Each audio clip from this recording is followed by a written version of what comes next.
Pemirsa, kita masih menyaksikan Kilas Balik 2017 dan masih bersama Bapak Wijayanto Samirin dan juga Joshua Pardede. Ya, kita masuk segmen berikutnya.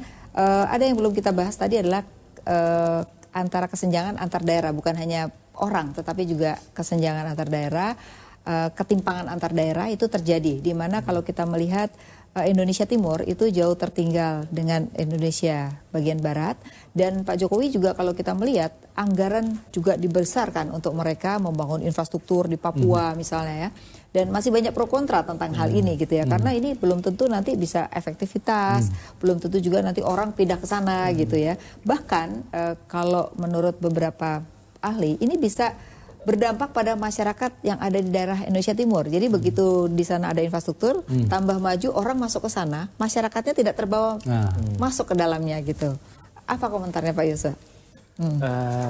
Saya mencermatinya misalkan terkait dengan tol laut ya. Kalau kita lihat kan tol laut ini upaya pemerintah pusat untuk mendorong pemerataan ya, yang awalnya Jawa sentris menjadi Indonesia sentris. Tapi kalau kita lihat kenyataannya dalam tujuan awalnya adalah untuk supaya menekan disparitas harga gitu ya, antara harga barang di Jawa dengan harga barang di misalkan di Papua gitu ya. Tapi kita lihat kondisinya memang sudah mulai ada penurunan gitu ya, tren dari harga-harga di Indonesia bagian timur. Tapi kalau kita lihat mobilisasi barangnya belum merata gitu ya. Kalau kita lihat banyak kapal dari Jawa ataupun Sumatera ke timur, tapi muatan baliknya nggak bawa apa-apa gitu. Bebannya jadi mahal ya kepada harga. Itu dia. Itu juga menjadi salah satu hal yang perlu didorong oleh pemerintah supaya meningkatkan efektivitas dari tol laut ini, sehingga tadi untuk pemerataan ini tidak hanya semata-mata dinikmati oleh di Pulau Jawa saja gitu. Karena kita lihat faktanya sendiri bahwa ekonomi Jawa ini kontribusinya paling besar ya, masih 55% lebih gitu ya. Jadi ini yang harus kita dorong supaya pertumbuhan itu harus didorong dari daerah gitu ya. Bagaimana tadi meningkatkan efektivitas dari belanja daerah, transfer ke daerah ini, sehingga tadi industri itu bisa tumbuh di daerah masing-masing gitu, bukan hanya industri di Jawa saja gitu ya. Jadi kalau kita misalkan pelengkap industri misalkan di daerah Sulawesi Utara misalkan ya, terkait dengan misalkan perikanan ataupun Sulawesi Selatan, itu harus juga didukung juga dengan industrinya gitu ya, sehingga tadi bisa akan potensi untuk ekspor juga meningkat, dan juga kita lihat juga bagaimana bisa ada penyerapan tenaga kerja, sehingga ya, pemerataan pun juga akan sendirinya terjadi. Gitu. Nah, Pak Wijan, kalau kita melihat sebenarnya di dalam dulu pernah ada namanya MP3I, bahkan sekarang juga ada pengembangan di setiap wilayah itu adalah kawasan ekonomi khusus, ya kan? Tapi kan ternyata tidak semudah itu. Ada yang sudah dibangun keknya, tapi industrinya nggak jalan gitu. Nah, ini apa sebenarnya yang akan dilakukan pemerintah kalau kita melihat dengan kawasan ekonomi khusus itu? Apakah sudah cukup untuk membangun kawasan hilirisasi dengan KEK itu otomatis akan terbangun? Atau sebenarnya masih ada resiko-resiko yang sudah dipertimbangkan pemerintah? Ya. Sebelum ke sana, kalau kita lihat ketimpangan antar daerah, mungkin lebih enak kita membahasnya Jawa dan luar Jawa, karena itu yang sebenarnya terjadi. Sebenarnya pemerataan itu mulai terjadi. Kalau kita lihat dari nilai kredit bank gitu ya, sebelum desentralisasi 98 itu 67% kredit itu di Jawa. Nah sekarang terbalik, 67% di luar Jawa, 33% di Jawa. Jadi ini menggambarkan ada pergeseran aktivitas ekonomi. Yang kedua, pemerintah mencoba memfasilitasi dengan pembangunan infrastruktur. Kalau pemerintah ingin membangun infrastruktur yang layak, yang returnnya tinggi, ya di Jawa, karena sudah relatif siap. Tetapi yang dilakukan tidak begitu. Justru keluar Jawa banyak dibangun infrastruktur basic, listrik, transportasi, kereta api, dan lain sebagainya.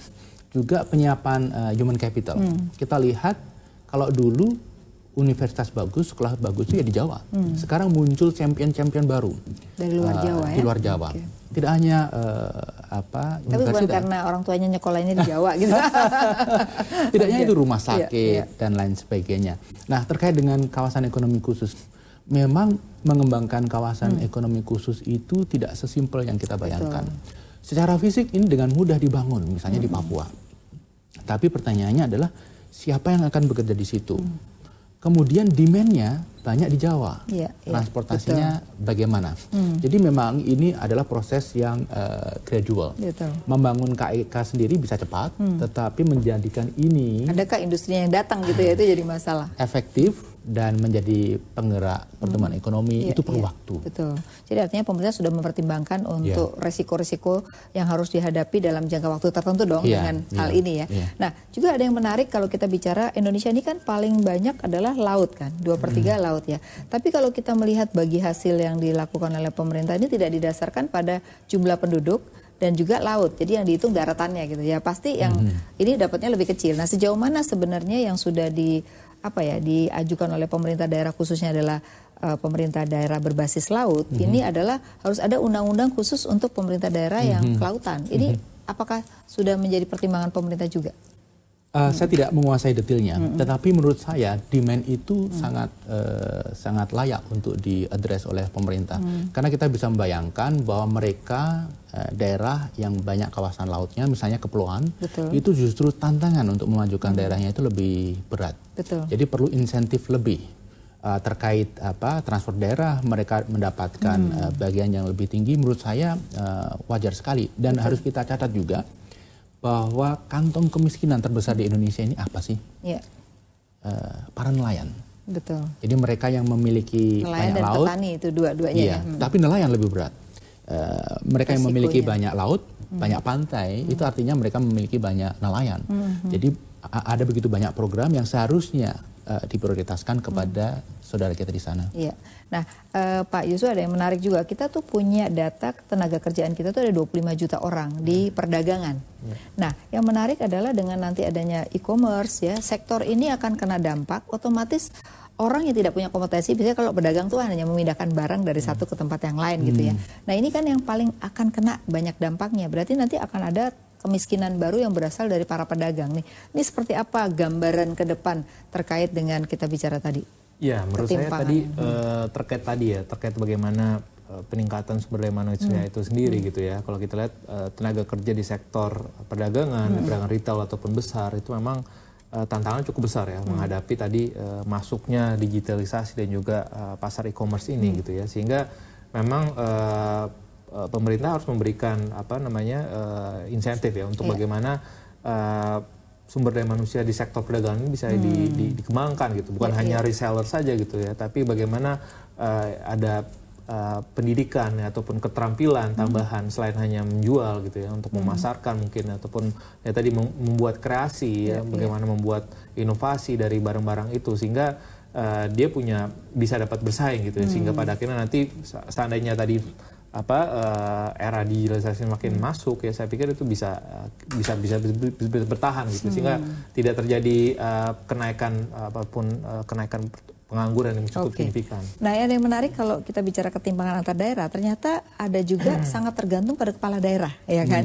Ternyata ada kepala daerah di luar Jawa yang mereka memang kreatif, itu ternyata pertumbuhan ekonominya bagus, bahkan rakyatnya yang tadinya miskin, pendapatannya bisa meningkat gitu. Itu di daerah Sulawesi Selatan misalnya gitu. Nah, ternyata karena leadership kan juga susah gitu. Nah, ini bagaimana sih supaya menstandarkan leadership kita ke depan supaya tidak tergantung pada sistem, jangan tergantung pada orang gitu. Ini apa komentarnya tuh yang kayak gitu? Ya, saya pikir itu juga salah satu mekanisme yang bisa dilakukan oleh pemerintah pusat gitu ya, untuk mendorong kemajuan di daerah gitu ya, untuk siapa-siapa saja kepala daerah yang berhasil memajukan ekonomi daerahnya memang perlu diberikan apresiasi gitu ya, dan sehingga ini akan memberikan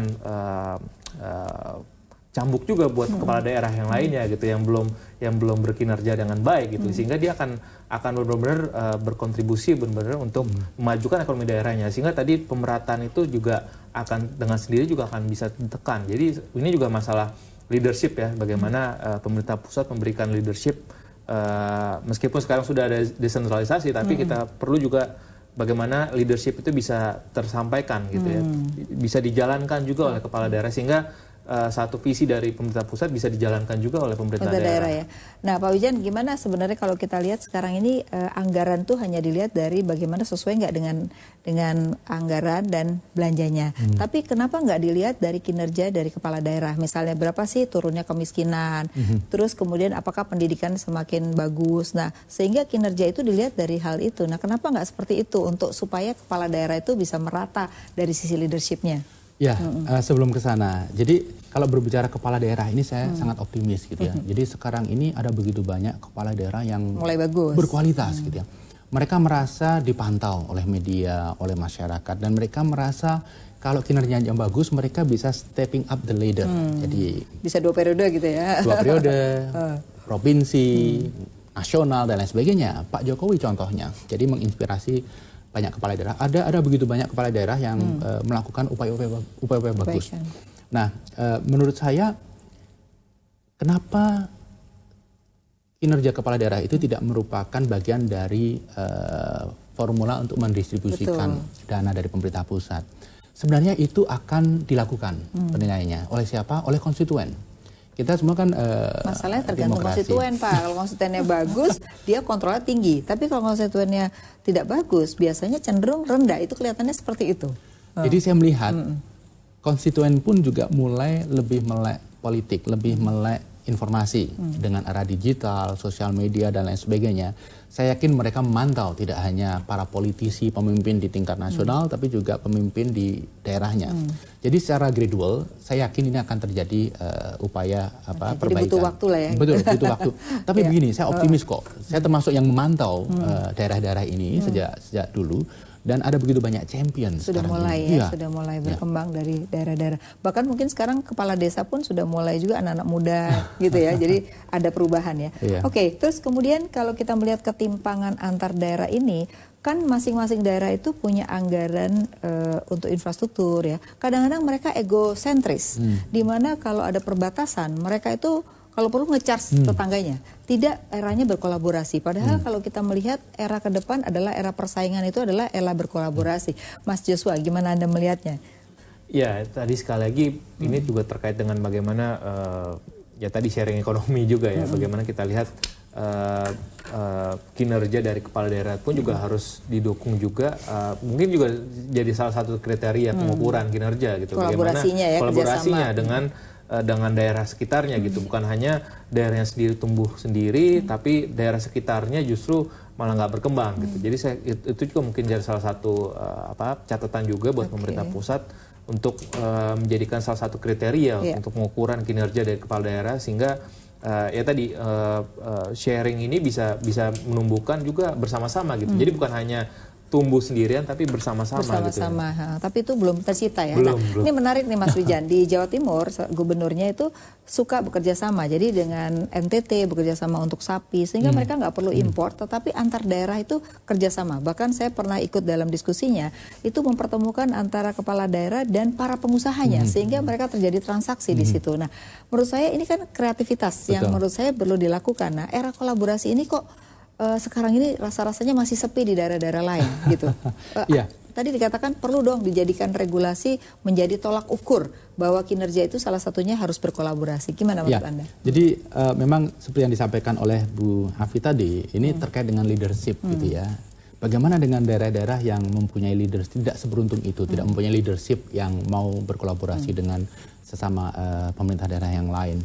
Jadi memang sebenarnya begini Bu. Pemerintah sudah mulai melakukan resentralisasi beberapa kebijakan. Dulu kan desentralisasi. Ini secara tidak kasat mata. Misalnya, untuk proyek-proyek strategik nasional, itu sebenarnya pemerintah pusat bisa mendikte pemerintah daerah. Sehingga mereka tidak bisa menolak. Walaupun ini bertentangan dengan Perda, dengan RUU-TR, RT-RW, dan lain sebagainya. Ini harus comply dengan kebijakan pusat. Jadi ini salah satu contoh resentralisasi. Kemudian yang lain, pemerintah itu pusat itu sebenarnya bisa mempanis pemerintah daerah yang tidak menjalankan kebijakan pusat. Ada dalam regulasi, kalau tidak salah terkait dengan undang-undang desentralisasi daerah, ada pasal terkait itu. Ini perlu dicek ya, regulasi yang mana detailnya. Ada regulasi itu, tetapi memang ini tidak pernah diimpose.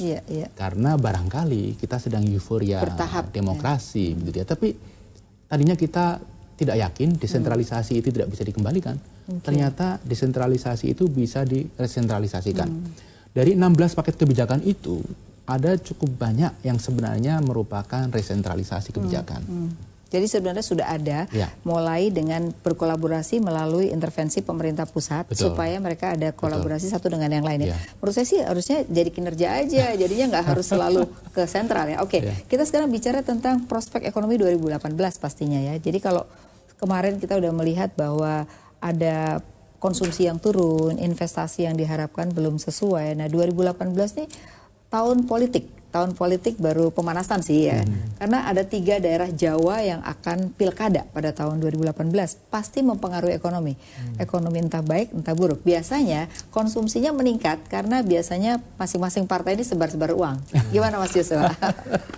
Iya, kalau kita lihat memang pola ekonomi politiknya memang seperti itu ya Bu Afi ya. Kalau kita lihat menjelang pemilu atau pilkada ataupun pemilu nasional itu memang kita lihat konsumsi itu kita harapkan memang cenderung meningkat. Apalagi daerah-daerah yang akan melakukan pilkada tahun depan itu adalah Jawa Barat, Jawa Tengah dan juga Jawa Timur gitu ya. Ini tiga provinsi 100 juta besar orang ya, kurang lebih ya. Dan kontribusinya sendiri pada ekonomi Jawa dan juga ekonomi Indonesia cukup besar, hampir 30% lebih gitu. Sehingga saya cukup yakin bahwa ada dampaknya, mungkin bukan menyeluruh ya, one off gitu ya, tapi mungkin lebih kepada one off effect sehingga mungkin kita lihat ya pada mungkin di kuartal kedua ataupun kuartal ketiga dampak dari pemilu pilkada yang berlangsung itu akan kelihatan ya di ekonomi daerah gitu. Tapi kedepannya ya kita harapkan bahwa sekalipun ada pilkada kita harapkan bahwa investasi kedepannya juga tidak wait and see lagi gitu ya, seperti diharapkan oleh Presiden Jokowi gitu ya, sehingga ya politik, investasi gitu ya, sehingga investor pun juga harusnya lebih objektif ya melihat bahwa ekonomi Indonesia ini sudah tidak ya kita harapkan sudah sesuai dengan fundamentalnya gitu, dalam artian bahwa fundamental yang semakin membaik ini ya diharapkan meningkat ini juga persepsi dari investor tanpa ada, sekalipun ada agenda politik tahun depan gitu. Jadi jangan wait and see lagi gitu ya. Oke, nanti kita bahas lagi karena masih banyak 2018 ini apa aja sektor yang menarik ya. Kemudian juga supaya nggak wait and see, apa sih sektor yang juga perlu dijajaki oleh para investor, tapi kita harus break lagi. Pemirsa tetaplah bersama kami di Kilas Balik 2017.